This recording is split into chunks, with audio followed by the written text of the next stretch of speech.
especially talking about always being available, and you have the unique perspective of, like you mentioned, working with your dad. So I'm sure he came from a different generation when it was kind of a 9 to 5 ish, world. I mean, legal research was in books and it's online now, and you weren't available. Yeah, there you go.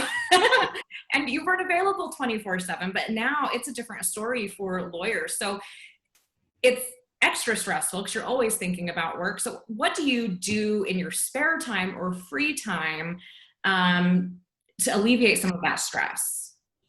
I think like, is that like, do you even have the answer to that? Like, is there any lawyer? No, Like, is there any you lawyer got the answer. Do you have it?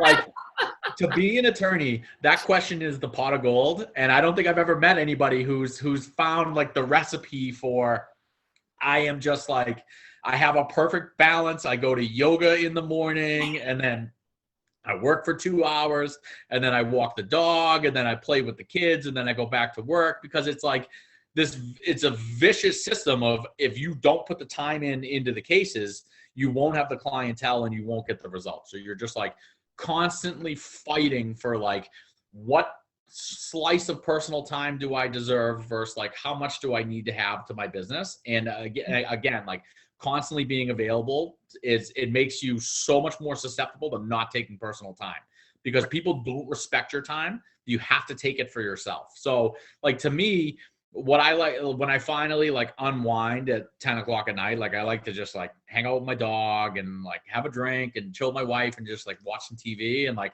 just try to tell myself like, Andrew, it's 11 o'clock at night. Like, it's okay for you to stop thinking about work for like 1/2 hour before you go to sleep.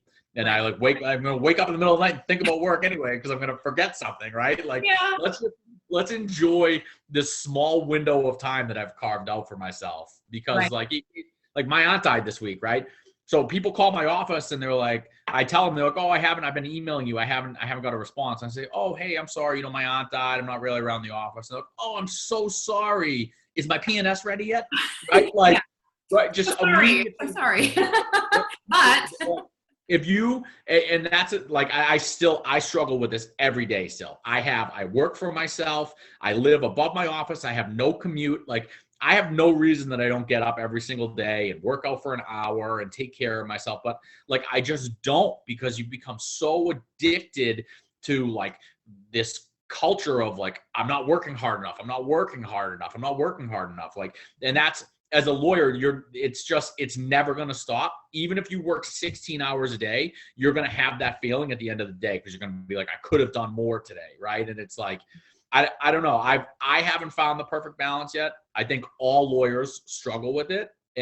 But it's a constant, like I even see it with my dad. He's been practicing for over 40 years. Like, he has no hobbies.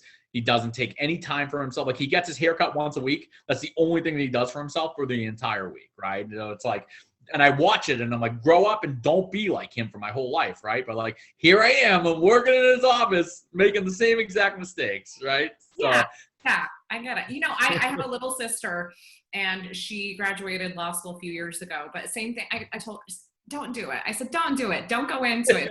They don't listen. You didn't listen to your dad. My sister didn't listen to me.